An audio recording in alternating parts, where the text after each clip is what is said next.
नमस्कार, मैं हूं संदीप चौधरी। आज सबसे बड़ा सवाल में बात बिहार की। अब की बार किसका बिहार? यह सवाल सबके जहन में, खास बिहार वासियों के जहन में लगातार कौंध रहा है।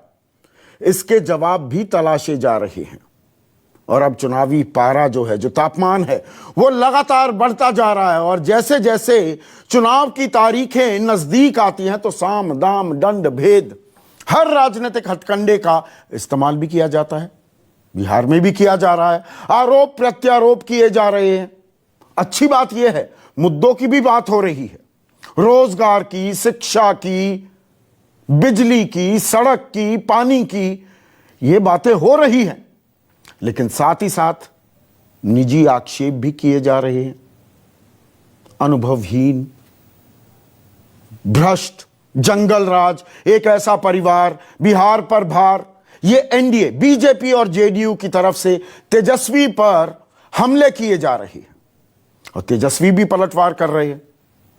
आतंकवाद की भी बात आने लगी थी। नित्यानंद राय ने कहा कि आरजेडी की सरकार बनी तो कश्मीर से आतंकी आ जाएंगे बिहार में। पलटवार किया तेजस्वी ने। पूछा ये रोजगार के आतंक का क्या, बेरोजगारी के आतंक का, बल्कि मैं कहूं पलायन के आतंक का क्या? तो ये चीजें तो चल रही हैं, लेकिन इन सब के बीच एक अहम बात हो रही है जिसे हम लगातार रेज भी कर रहे हैं न्यूज 24 के अलग अलग प्लेटफॉर्म्स पर।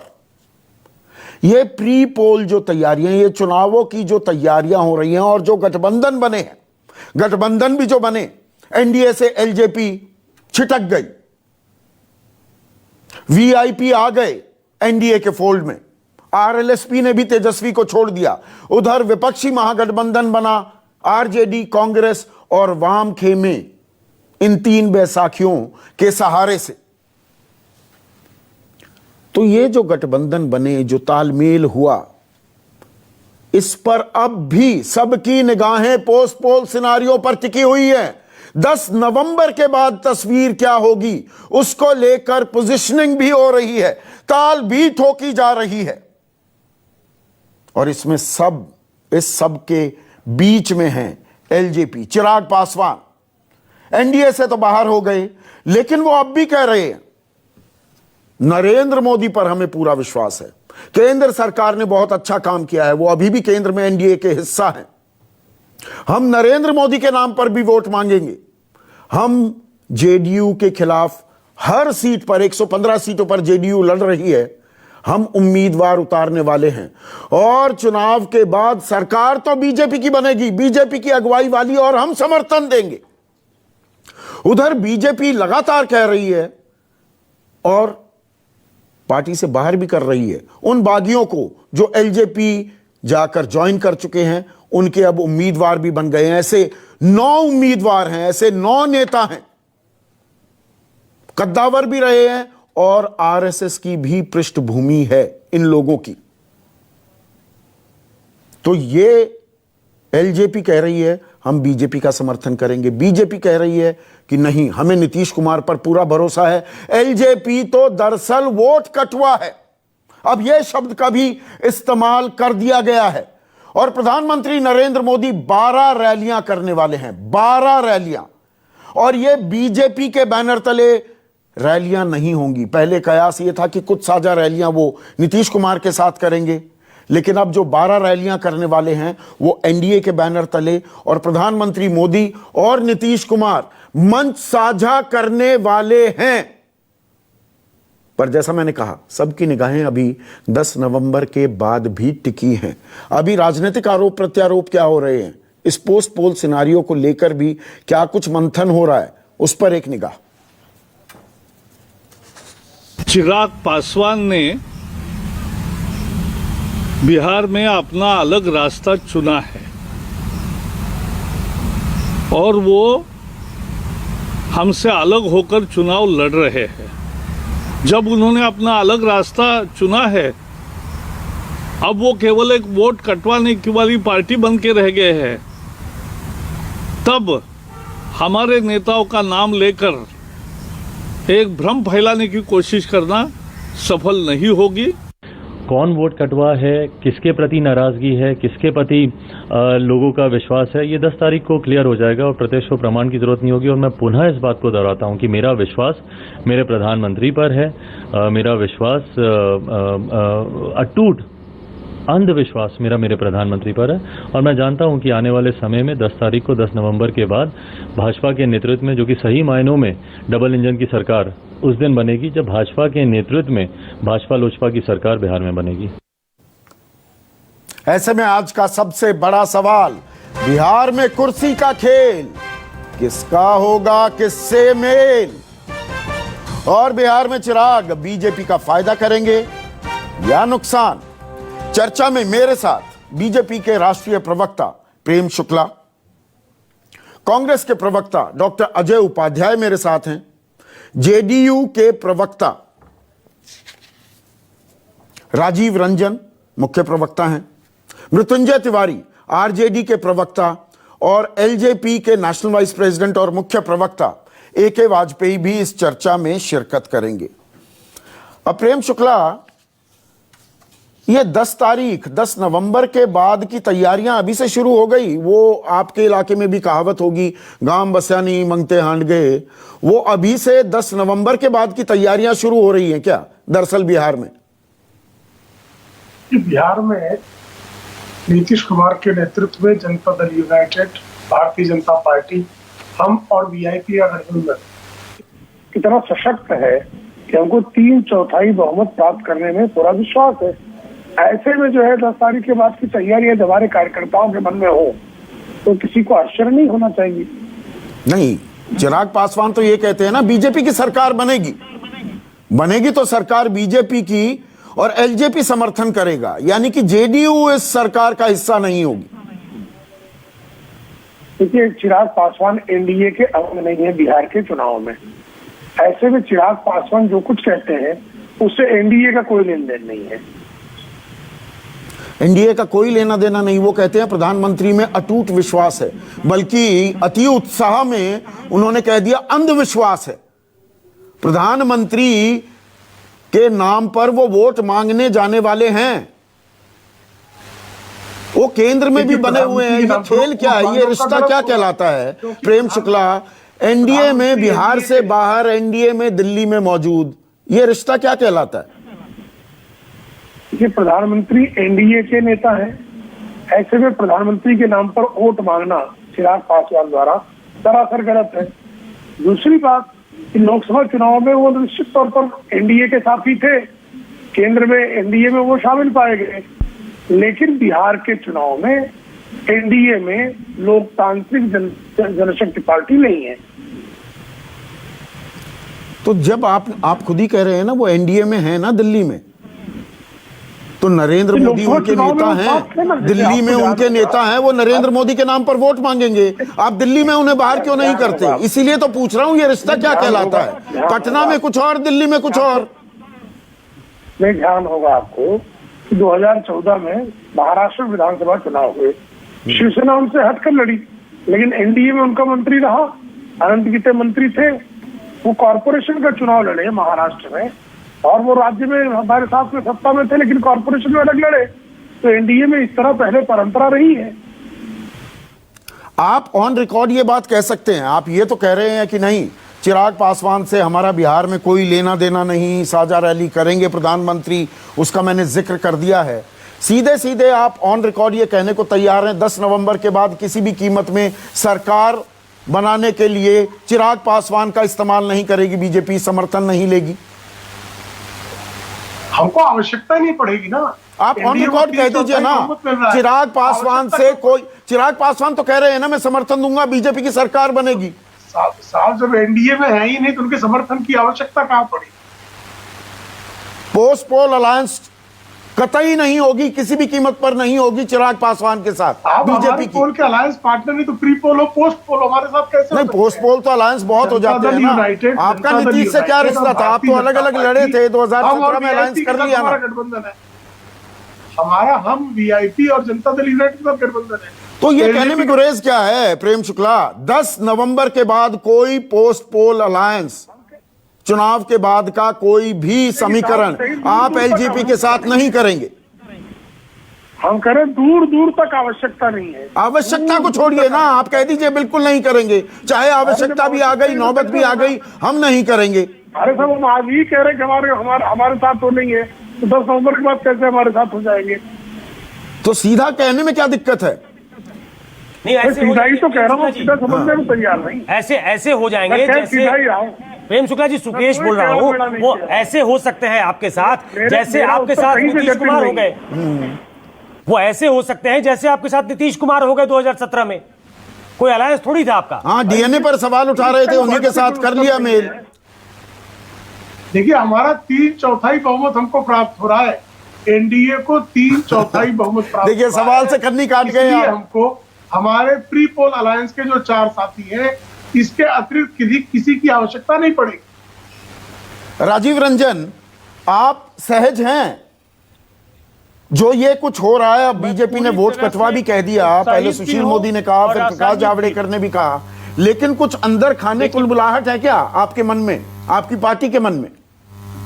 मुझे ऐसा लगता है जो शब्द उन्होंने कहे, वोट कटवा जैसे शब्द कहे, और मतदाताओं के लिए बहुत सीधा संदेश है, इसका विश्लेषण करना आपका काम है। एक मुझे लगता है एक पार्टी के वरिष्ठ नेता के रूप में उन्होंने जो संदेश देना है वो मतदाताओं तक पहुंचाने के लिए ही दिया है, और कोई भूल, कोई गलती कहीं नहीं होने जा रही है। 3/4 सीटों पर एक अपराजेय जनादेश के साथ नीतीश कुमार जी के नेतृत्व में एनडीए की सरकार बनी। और एक राजीव रंजन, आप इतने तजुर्बेकार व्यक्ति हैं, जब ये 3/4 की ताल अभी आजकल मत ठोकिए, ये आजकल ताल ठोकनी उल्टी पड़ रही है। वो 75 पार, अब की बार 75 पार हरियाणा में, 35 सीटें कम आई, 65 पार झारखंड में सरकार ही चली गई। तो ये जो नारे हैं ना, ये आजकल उल्टे पड़ रहे हैं। देखिए, अगर आप अनुभवी मानते हैं तो अभी मुझे पार्टी का प्रवक्ता मत मानिए, मुझे एक सोशल साइंटिस्ट मान लीजिए, हाँ। एक पॉलिटिकल एक्टिविस्ट मान लीजिए, जिसको जनता की नब्ज पर इसकी पकड़ है। हाँ। और आप देखेंगे एक बहुत ही बड़ा अंतर हो। अगर कहीं नजदीकी मुकाबला होता है तब जोड़ तोड़ की गुंजाइश होती है, ये गुंजाइश ही नहीं है। अगर नीतीश कुमार जी के नेतृत्व में सरकार बन रही है, 180, 200 से ज्यादा हम जा सकते हैं, तो मुझे नहीं लगता है कि फिर किसी दल की कोई गुंजाइश है। और दूसरी बात, राजद का क्या होगा, उनके साथ कांग्रेस को कितनी सीटें मिलेंगी, ये सब भविष्य के गर्भ नहीं, उनसे तो मैं बात करूंगा अभी, पर मुझे ये बताइए, देखिए ये खेल इतना आसान है क्या? एक मिनट राजीव रंजन, ब्रेकिंग है ये जानकारी बहुत ही महत्वपूर्ण है। अभी रामविलास पासवान जी के छोटे भाई, जिनका 45 वर्षों का सार्वजनिक जीवन है, राज्य में अनेक बार मंत्री रहे, एमएलए रहे, केंद्र में अभी एमपी है, पशुपति नाथ पारस जी ने जो पत्र जारी किया है, पशुपति कुमार पारस जी ने, उस पत्र में उन्होंने नीतीश कुमार जी की कार्यशैली की तारीफ की है। उन्होंने बिहार में विकास को, जमीनी विकास को सही ठहराया है, और ये भी कहा है कि 20 तारीख के बाद वो पॉलिटिकल जो बात है उस पर वो पॉलिटिकल बात करेंगे 20 तारीख के बाद। अच्छा, तो पशुपति से आपने बात कर ली। मैं सवाल ये पूछ रहा हूँ, ये इतना सरल है क्या कि एक मिनट सुनिए ना, मैसेज कर दे रहा हूँ। बीजेपी, प्रधानमंत्री मोदी साझा रैली करने वाले हैं, 12-12 रैली करेंगे, वोट कटवा बता दिया। लेकिन बीजेपी के बड़े बड़े नेता राजेंद्र सिंह, रामेश्वर चौरसिया, रविंद्र यादव, डॉक्टर उषा विद्यार्थी, श्वेता सिंह, इंदु कश्यप, अनिल कुमार, मृणाल शेखर, अजय प्रताप, सब बीजेपी को छोड़कर एलजेपी में चले जाते हैं। इनमें से बहुतेरों की आरएसएस की भी पृष्ठभूमि है, इसमें आरएसएस का भी प्ले है। ये आपको घेरने के लिए तो नहीं हो रहा है?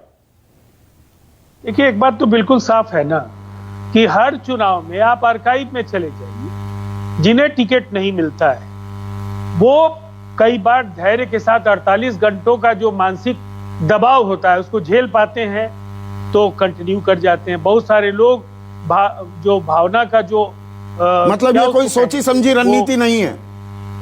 हाँ, तो उसमें कहीं कोई सवाल नहीं है। वो हर पार्टी के लोग इधर नहीं, ये भाजपा के, अब राष्ट्रीय जनता दल ये भाजपा के नेता एलजेपी के उम्मीदवार बनकर जेडीयू के खिलाफ खड़े होंगे। आपके खिलाफ तो हर सीट पर एलजेपी उम्मीदवार खड़े कर रही है, और भारतीय जनता पार्टी के खिलाफ भी तो लड़ रहे हैं। वो भी तो आपको पहले वाजपेयी जी ने मना कर दिया था अब एलजेपी के उम्मीदवार कई सीटों पर भारतीय जनता पार्टी के खिलाफ खड़े हैं। हाँ।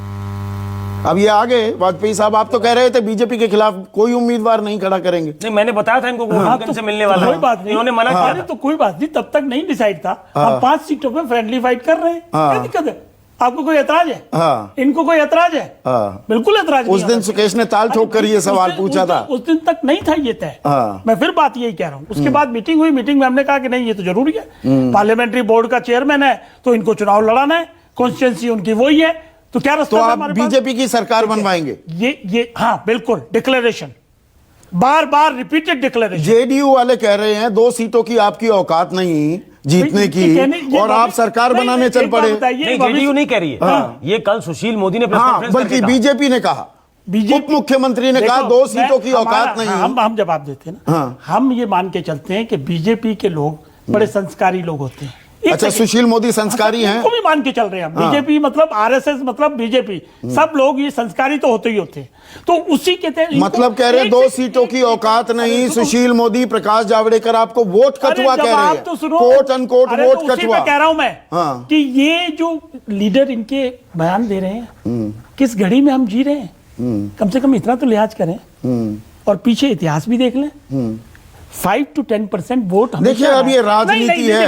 अब आप संवेदनाओं और सांत्वनाओं की अब रामविलास पासवान को आप इन्वोक कर लेंगे। इन्वोक का क्या मतलब है? वो तो हमारी पूंजी है ही, इसमें क्या दिक्कत है? आप उनके घर में डाका डालेंगे, उनकी वोट काटेंगे, आपको वोट कटवा नहीं कहेंगे। नहीं, वोट कटवा का क्या मतलब होता है? जब हम लगातार हमारा, आप इतिहास देख लीजिए, 5 to 10% और मैक्सिमम हम 12.5% तक गए, तो वोट कटवा हो गए क्या हम? ये कैसे कह दोगे भाई?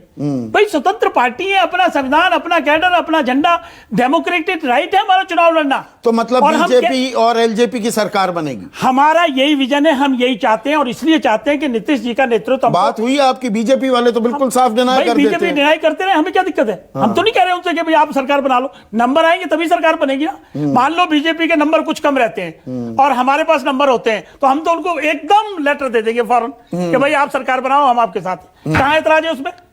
सरकार आरजेडी के साथ कभी नहीं जाएंगे ना? बिल्कुल नहीं जाएंगे। हमारा प्री पोल अलायंस होता है हमेशा, पोस्ट पोल हम नहीं करते।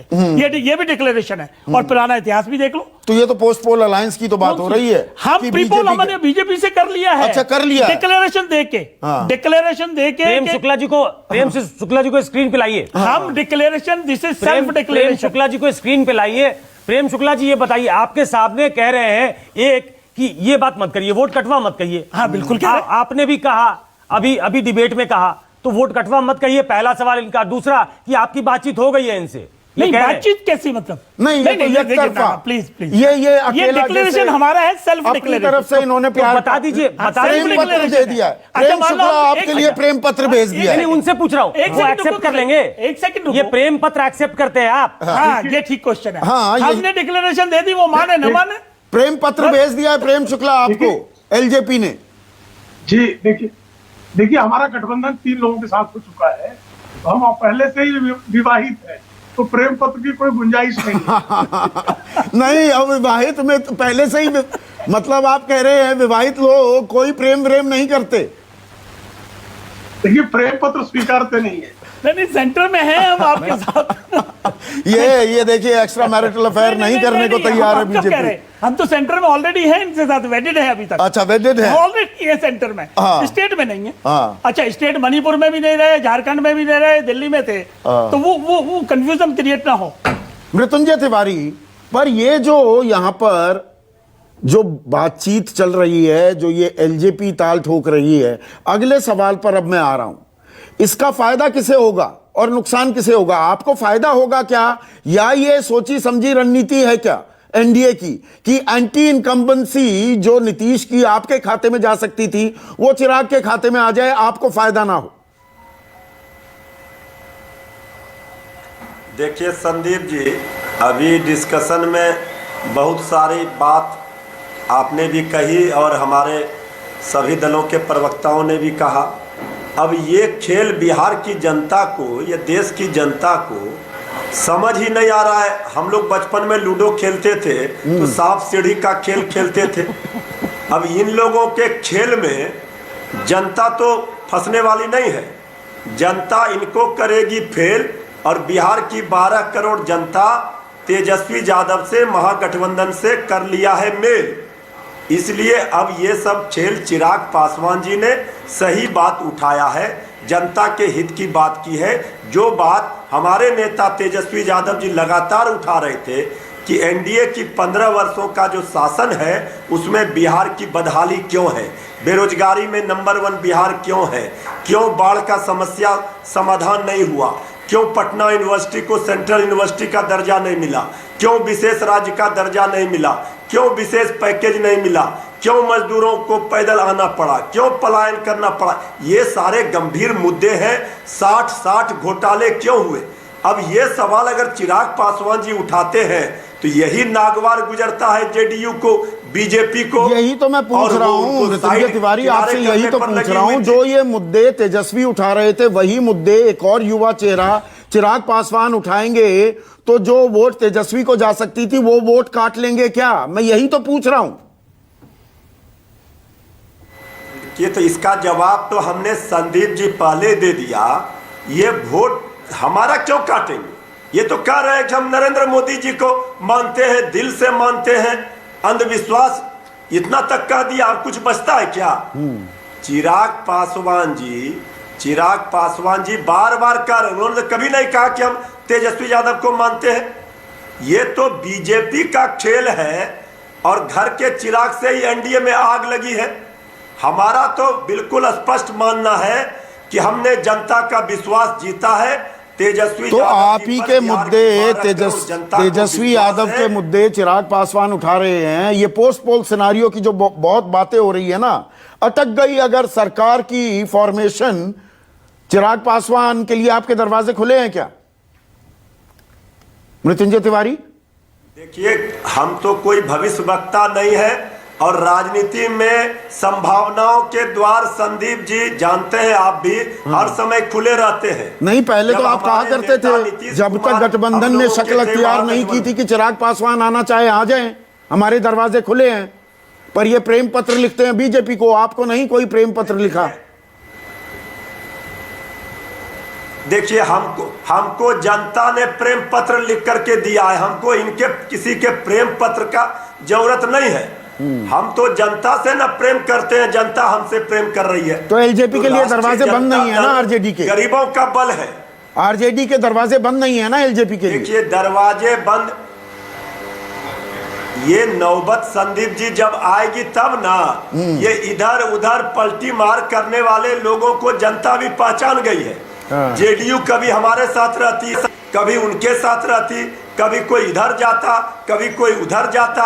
अरे लालू प्रसाद जी जिस विचारधारा को लेकर लड़ाई लड़ रहे थे उसको तेजस्वी यादव जी आगे बढ़ा रहे हैं। ये गरीबी की लड़ाई है, भुखमरी मिटाने की लड़ाई है, ये बेरोजगारी दूर करने की लड़ाई है, ये लड़ाई है गरीबों मजदूरों की, सच और झूठ कुर्सी की भी लड़ाई है। बिहार की जनता हमारे साथ है। कुर्सी की भी लड़ाई है मृत्युंजय तिवारी, अजय उपाध्याय, ये कुर्सी की भी लड़ाई है। तो किसका होगा मेल? इस खेल में किसका मेल हो सकता है? ये अभी खुला खेल फर्रुखाबादी दिख रहा है क्या? अभी जो जहां एक विपक्षी महागठबंधन है, एक जेडीयू बीजेपी है, ये सारा खेल पलट सकता है क्या अभी भी? देखिए, चिराग पासवान जी का जो एक तरफा अंधा प्रेम भाजपा के लिए है, बेशक प्रेम भाई इसको स्वीकारने को तैयार नहीं है, लेकिन जनता के बीच जो मैसेज है वो यही है। और कई जगह मैं देख रहा हूं अभी शुरुआती दौर में भी कि कई जगह हमारे महागठबंधन के साथी से लड़ाई एलजेपी की हो रही है। मधुबन में ले लेंगे आप, गोविंदगंज में ले लेंगे, महाराजगंज में ले लेंगे, सब सीट है जहां एलजेपी वर्सेस महागठबंधन की लड़ाई है। तो निश्चित तौर पे यहाँ जेडीयू को तीसरे चौथे पौधान पे खड़ा होना है।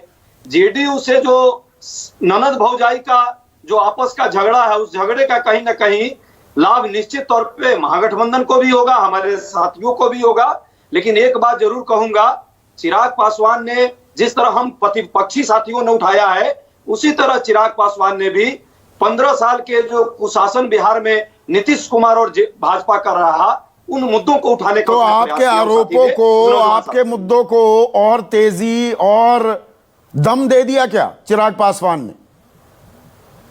कहीं ना कहीं इस सच्चाई के करीब आपका ये प्रश्न है कि हमारे मुद्दे जो हैं जनता के मुद्दे हैं। जिस तरह से स्वास्थ्य, शिक्षा और का हाल है, बदहाल है, बाढ़ और में जो कहानी हुई, कोरोना में जो जिस तरह से लोग त्रस्त हुए, या प्रवासी मजदूर जिस तरह से पूरा बिहार में किस आलम में आए, इसको देख करके हमारे सभी नेताओं ने, चाहे कांग्रेस के हों या प्रतिपक्ष के साथी हों, सबने वो आवाज उठाई। और कहीं ना कहीं चिराग पासवान ने भी इस आवाज को उठाने का प्रयास किया।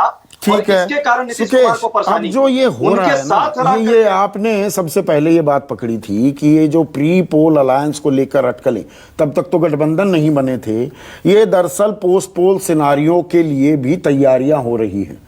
वो तैयारियां अभी भी चल रही हैं क्या? Is it a process in motion? देखिए, उसको रूल आउट नहीं कर सकते हैं। हाँ, राजनीति में 2+2 4 ही नहीं होता, 22 भी हो जाता है, 22 भी होता है। हाँ। तो इसको आप रूल आउट मत करिए। दोनों गठबंधन जो फॉर्मिडेबल गठबंधन है, वो दोनों अपनी अपनी जगह पे ये दावे करेंगे, लेकिन पोस्ट पोल सिनेरियो में कुछ और होता है, होता आया है। मैंने एक एग्जाम्पल तो बिहार का ही दिया, जो सबको मालूम है कि गठबंधन तो आरजेडी जेडीयू कांग्रेस का था, मैंडेट तो उनको मिला था, लेकिन आज सरकार जेडीयू बीजेपी की चल रही है। तो ये होता है, महाराष्ट्र में भी हुआ है, जहां से प्रेम शुक्ला जी आते हैं। हाँ, कौन सोच सकता था कि शिवसेना और कांग्रेस साथ आ जाएंगे? एनसीपी के बारे में सोच सकते थे? आप समझिए, आपने उस बात को और आगे बढ़ा दिया। मैं उस डिटेल में जाना नहीं चाहता था, लेकिन इन बयानों को एक कॉन्टेक्स्ट में समझिए। जिस दिन अलायंस की घोषणा होती है, उस दिन यह कहा जाता है, और संजय जायसवाल एक लिखा हुआ बयान पढ़ते हैं कि जिनको नीतीश कुमार का नेतृत्व मंजूर है वही एनडीए में रह सकता है। यह अंडरलाइन करना था। ये नीतीश कुमार को के कहने पे, और मुझे ये जानकारी मिली कि नीतीश कुमार उस प्रेस कॉन्फ्रेंस में नहीं आने वाले थे। नीतीश कुमार प्रेस कॉन्फ्रेंस में आए, सुशील मोदी भी थे, तमाम जो स्टेट के लीडर्स थे उनके सामने, जिसमें देवेंद्र फडणवीस भी थे प्रभारी के तौर पे, सबके सामने ये कहा गया, ये चैप्टर क्लोज होना चाहिए था। लेकिन एक डिस्कॉन्टेंट था कार्यकर्ताओं में, एक उनको आशंका थी जो अभी तक बनी हुई थी, जो बनी हुई है। थी क्या? मैं सुधार कर लेता अभी भी जो अभी तक बनी हुई है कि कोई हॉबनॉबिंग है क्या, कोई टैसिट अंडरस्टैंडिंग है क्या। अब आप कहेंगे ये वोट कटवा शब्द जो है, ये मूलतः एक बिहारी शब्द है। ये बाहर के लोग कम समझते हैं। वोट कटवा मतलब जो पार्टी वोट काट लेती है। ये बात सुशील मोदी ने कही। इसको जरा कॉन्टेक्स्ट में समझिए। भाई, सुशील मोदी डिप्टी सीएम है, अगर वो ये बात कह देते हैं तो बात खत्म हो जानी चाहिए। क्यों प्रकाश जावड़ेकर ने कही, और बयान अगर आपने सुना हो या दर्शकों ने गौर किया हो तो वो बयान लिखा हुआ था। वोट कटवा शब्द उनके लिए एक नया शब्द है। हाँ, वो महाराष्ट्र तो वोट कटवा उनको बताया गया है। हाँ। कि इस पार्टी को आपको वोट कटवा कहना है, कि ये वोट काटने वाली पार्टी है, इसका कोई वजूद नहीं है। तो पहले स्टेट लीडरशिप ने कहा, अब प्रकाश जावड़ेकर से कहवाया गया, प्रधानमंत्री वहां जाने वाले हैं, जेडीयू का मैसिव दबाव होगा कि इस तरीके से अगर काडर में कोहेजन नहीं दिखेगा, वो अलायंस कोहेसिव नहीं दिखेगा, तो हम दोनों को नुकसान होगा। और ये जो रैलियां भी हो रही हैं, जानकारी ये मिल रही है सुकेश कि वो एनडीए की रैली होंगी, बीजेपी की अलग से रैली कोई प्रधानमंत्री नहीं कर रहे हैं, वो एनडीए के बैनर तले ये रैली आयोजित की जा रही है, ऐसी जानकारी मिल रही है। हाँ। और नॉर्मली 2 बड़े नेता एक साथ रैली में नहीं जाते। प्रधानमंत्री कहीं और संबोधित करते, नीतीश कुमार कहीं और संबोधित करते, ऐसा पहले हुआ है। लेकिन ये रैलियां साथ होंगी, ये एक मैसेज देने के लिए होंगी। प्रधानमंत्री क्या इस लाइन को किसी और तरीके से कहेंगे क्या? हाँ। इस पे सबकी निगाहें होंगी। स्टेट लीडरशिप की हॉबनॉबिंग नीतीश कुमार से है, ये बहुत दिन से आरोप लगता है कि बीजेपी की स्टेट लीडरशिप जो है वो कई बार नीतीश कुमार के बी टीम की तरह काम करती है। इसीलिए प्रकाश जावड़ेकर से बुलवाया गया और वोट कटवा शब्द बुलवाया गया। ये मेरी अंडरस्टैंडिंग है, पॉलिटिकल अंडरस्टैंडिंग, कि जानबूझ के वोट कटवा बुलवाया गया है। क्या प्रधानमंत्री इसको आगे बढ़ाएंगे? एनडीए में क्यों रखा हुआ है फिर एलजेपी को? यह सवाल तो एक बिहार का एक आम नागरिक पूछेगा ना कि भैया खेल तो कुछ है, दिल्ली में बनाए रखे हो, यहां पर कह रहे हैं ये वोट कटवा है। इसीलिए कुछ कंफ्यूजन है ना। और ये बोला जाएगा। अब जबकि पासवान नहीं है, रामविलास पासवान दिवंगत हो चुके हैं, पहले वो मंत्री थे तो आप कह सकते थे एनडीए में हैं। अब इनका समर्थन है, एनडीए सरकार में इनका कोई मंत्री नहीं है।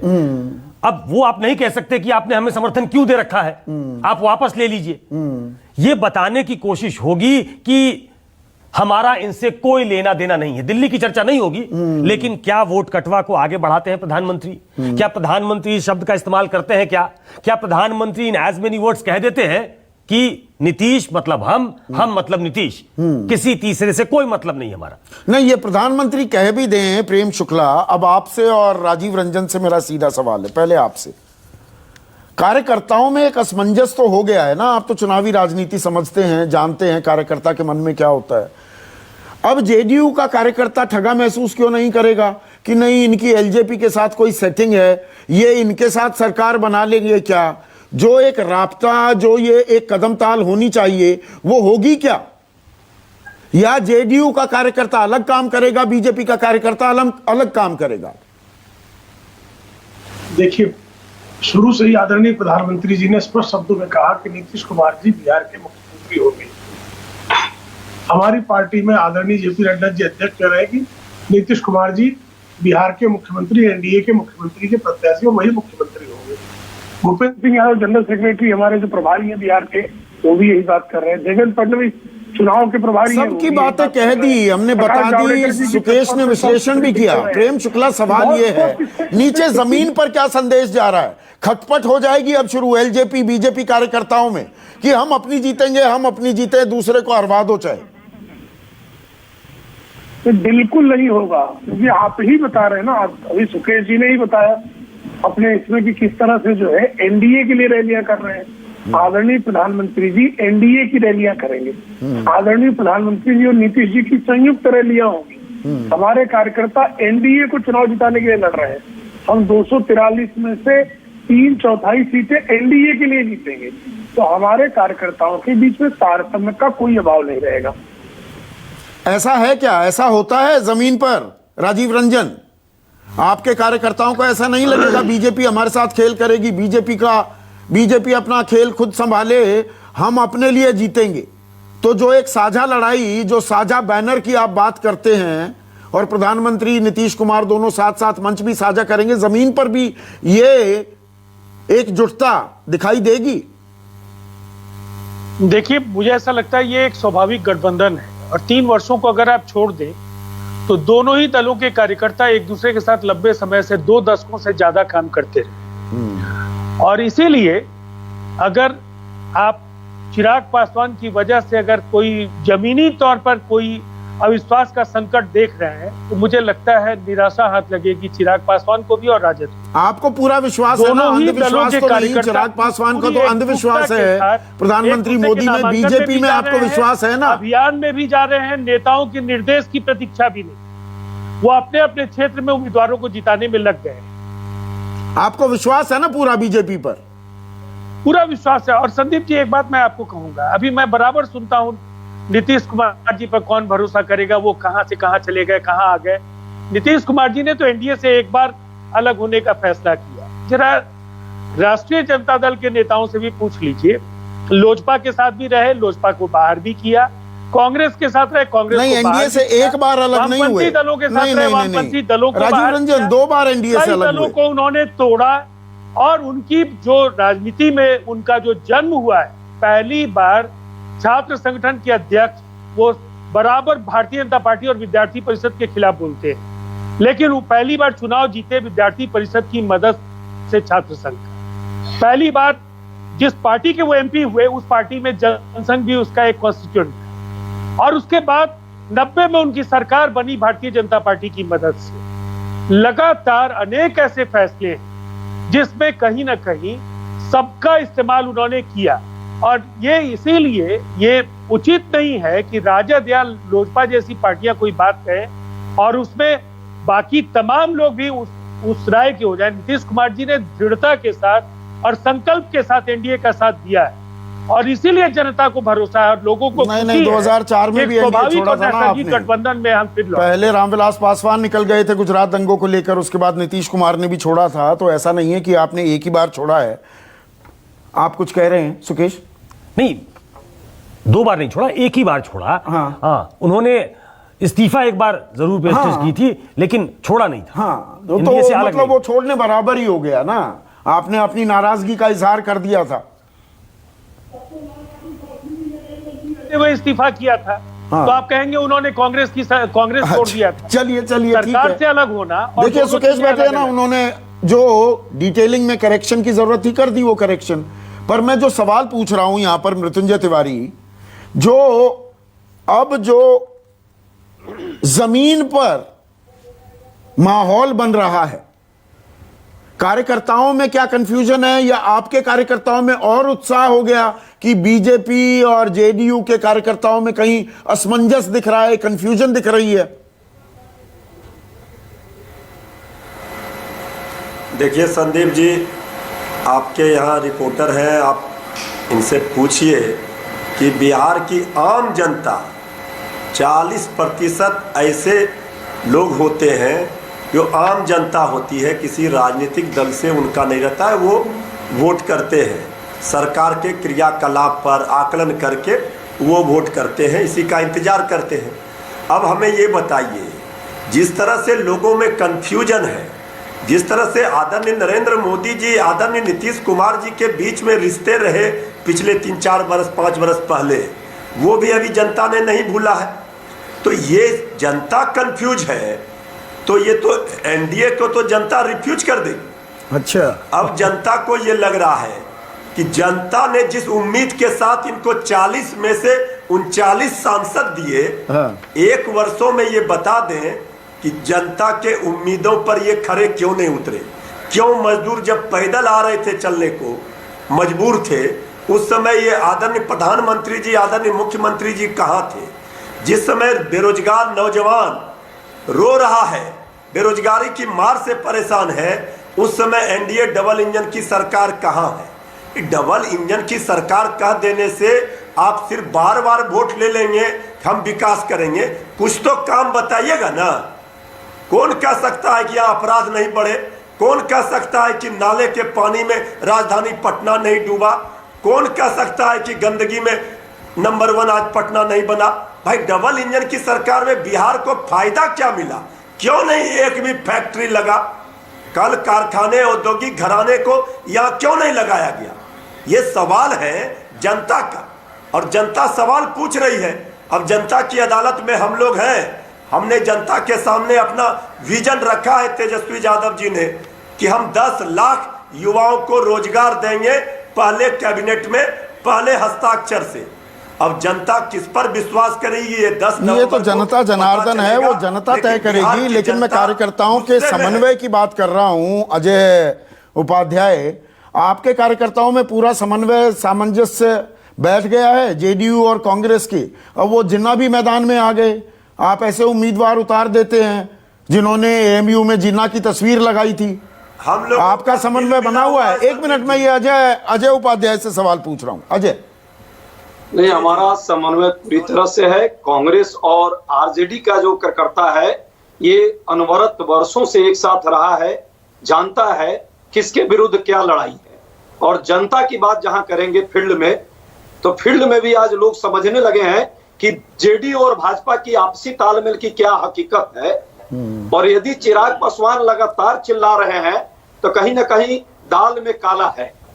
दाल में काला है। मैं आपकी दाल की बात कर रहा हूं। आपकी दाल कितनी पीली है? तेजस्वी अकेले ताल ठोक रहे हैं। राहुल गांधी कब आएंगे? राहुल गांधी भी साझा रैली करेंगे तेजस्वी के साथ। हमारे यहाँ संदीप जी कोई समस्या नहीं है।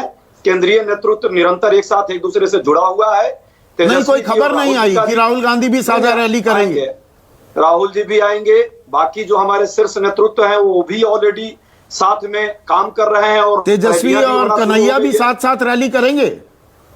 संभावना है पूरी तरह से, क्योंकि पार्टियां जब ऊपर शीर्ष नेतृत्व ने तय किया है, एक साथ अलायंस है, तो ये सब साथ हैं। नहीं, मृत्युंजय तिवारी से सवाल पूछ लेता हूं। मृत्युंजय तिवारी, तेजस्वी और कन्हैया भी साथ साथ रैली करेंगे? देखिए, ये सवाल जिस दिन हमारा गठबंधन संदीप जी भारतीय कम्युनिस्ट पार्टी के साथ हो गया, तो गठबंधन में जो भी दल है, उनके जो भी नेता आएंगे, वो सब एक मंच पर सभा करेंगे। इसमें क्या परेशानी? अरे भाई, 2-3 युवा, अगर राहुल, कन्हैया और तेजस्वी आते हैं, आपका मंच और मजबूत लगेगा ना। मंच सज जाएगा पूरा, तालियां खूब मिलेंगी। पूरा मजबूत है। अच्छा, देखिए, लोकतंत्र में मंच मजबूत नेता से नहीं होता, जनता से होता है। जब जनता ने ही 12 करोड़ जनता ने तेजस्वी यादव जी को अपना आशीर्वाद सर पर हाथ रखकर दे दिया, तो फिर मंच तो मजबूत होगा ही। हमारा कार्यकर्ता का सिर्फ हाथ और गला नहीं मिला हुआ है, हम लोगों के बीच में दिल मिले हुए हैं, और जब दिल मिले हुए हैं तो जनता का भी दिल हमने जीता है। ये गठबंधन है विचारों का, ये गठबंधन है, क्योंकि आपको भी पता है महागठबंधन के सबसे बड़े आर्किटेक्ट हमारे नेता आदरणीय लालू प्रसाद जी हैं। और लालू प्रसाद जी ने झारखंड में दिखा दिया कारनामा करके, झारखंड का चलिए परिणाम आप कह रहे हैं यहाँ भी कारनामा करेंगे, लेकिन मैं यहाँ पर इसका एक और पक्ष सुकेश आपका विश्लेषण चाहूंगा। देखिए चिराग पासवान ने क्या किया है कि बीजेपी और जेडीयू कम से कम मंच से जो तस्वीर दिखेगी वो एक मजबूती की, कि प्रधानमंत्री मोदी और नीतीश कुमार वो वैसे साझा रैली नहीं करते। एलजेपी के साथ ये तकरार ना हुआ होता, ये खेल ना हुआ होता, वो अलग अलग रैली भी कर सकते थे, इक्का दुक्का शायद कोई साझा रैली करते। अब 12 रैलियां हो रही हैं तो मंच से मजबूती दिखेगी। उधर महागठबंधन जो विपक्ष का है उनके मंच पर, मैं मंच की बात कर रहा हूं, वो मजबूती क्यों नहीं दिख रही है? भी राहुल गांधी की खबर नहीं, कन्हैया भी साथ आएंगे कि नहीं, या तेजस्वी अकेले दम पर लड़ने की बात कर रही? देखिए ये मान के चलिए कि उनकी स्ट्रेंथ वहां तेजस्वी ही है। राहुल गांधी कितनी सभाएं करेंगे ये तय नहीं है। कोई कह रहा है 6 करेंगे, कभी खबर आती है वो 9 करेंगे। हर फेज में 2 या 3। यहां तो पूरा खाका आ गया प्रधानमंत्री का। 23 अक्टूबर से रैली करेंगे, 23 को 3 करेंगे, फिर 28 को, फिर 1 नवंबर, फिर 3 नवंबर। प्रधानमंत्री का इस मामले में कोई तोड़ नहीं है। प्रधानमंत्री मतलब वो टायरिंग व्यक्ति नहीं है as far as politics is concerned. He doesn't tire. तो वो तो करेंगे, वो 100% सब कुछ झोंकते हैं, और ये उनकी यूएसपी, ये उनका स्ट्रेंथ है। यहां पे ये तीनों जिन लोगों का आपने नाम लिया, चूंकि तीनों 3 गठबंधन के हैं, जो गठबंधन जिसने शक्ल लिया है, उन तीनों की साझा रैली होगी, मुझे डाउट है। अभी जो एक इशू आ गया है जिन्ना वाला, जिसको छूकर आप निकल गए, उसकी वजह से तेजस्वी और कन्हैया मंच साझा करें, मुझे उसमें भी अब शक लगता है। और तीसरा, राहुल गांधी मुझे लगता है कि वो भी कंफर्टेबल होंगे अलग रैली करने में। इक्का दुक्का चूंकि नरेंद्र मोदी और नीतीश कुमार की होगी तो एक सामने एक पैरेलल खड़ा करने की कोशिश हो सकती है। लेकिन इनकी स्ट्रैटेजी बिल्कुल जुदा है, वो उसको मैच भी नहीं कर सकते। और बेहतर है राजनीति में कि जब आप मैच नहीं कर सकते हो, जब भी लेते हैं राहुल मोदी को तो परास्त हो रहे हैं अभी तक। उसमें अच्छी स्ट्रैटेजी यही होती है कि आप उन्हें उस लेवल पे हेड ऑन मत लो। उन्होंने जो स्ट्रैटेजी बनाई है वो रियल इश्यूज पे टिके रहने की बनाई है। वो 10 लाख लोगों को रोजगार देने की बनाई है। उस पे जो सत्ता पक्ष है, डिस्पेंसेशन है, वो सवाल उठा सकता है कि कहां से देंगे। नहीं दे सकते। वो तमाम चीजें कर सकते हैं। उनका काम शायद आसान होगा तब जब वो रियल इश्यूज पे बने रहेंगे, और मुझे लगता है कि वो टिके रहना चाहेंगे रियल इश्यूज पे। प्रधानमंत्री क्या बोलेंगे साझा रैलियों में, उस पर आपकी निगाह है एक वाजपेयी? हाँ, वो क्या बोलेंगे? वो पिछले चुनाव में जो बोला है वही बोलेंगे, और क्या बोलेंगे? भाई वोट तो गठबंधन के लिए मांगेंगे, उसमें भी कोई कंफ्यूजन नहीं है। नहीं, वोट कटवा तो नहीं कहेंगे आपको? मुझे नहीं लगता कि इस तरह की भाषा का इस्तेमाल प्रधानमंत्री करेंगे, और इस घड़ी में तो खास तौर से नहीं। वो ये कहें कि अपना वोट का नुकसान ना करो, उसे जाया ना करो, बात तो वही हो जाएगी ना। देखो ये शब्दों का फेर है, लेकिन वो अपना वोट मांगने अपनी पार्टी के लिए जाएंगे, अपने गठबंधन के लिए जाएंगे। नहीं, मतलब हम सेंटर की चर्चा में बन गए तो इसमें हमारा कोई दुर्भाग्य है क्या?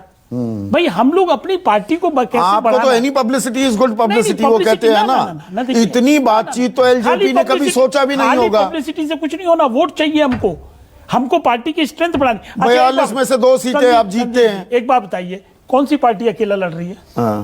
कौन सी पार्टी अकेला लड़ रही है बताइए? तो ये यंग नेतृत्व की हिम्मत ही है ना जी, कि वो उसने साहस किया। देखिए हमें बड़ी खूबसूरती से सेंटर में मंत्री पद मिलता, स्टेट में भी मिनिस्ट्री मिलती, बड़े आराम से मिलती। अगर हम इस गठबंधन में होते तो कोई मनाही तो नहीं थी। सीट 2 बढ़ जाती या 4। आप इस गठबंधन में होते तो नीतीश कुमार जीत जाते। नहीं, जीतने का सवाल ये है कि हम नहीं है इसलिए हार जाएंगे। नहीं, हम बिल्कुल हारेंगे। हम ये भी कह रहे हैं साथ में कि एक तरफ सत्ता का सुख वाली बात थी, और एक तरफ एक कठिन डगर है, तो हमने तो वो चूज की ना।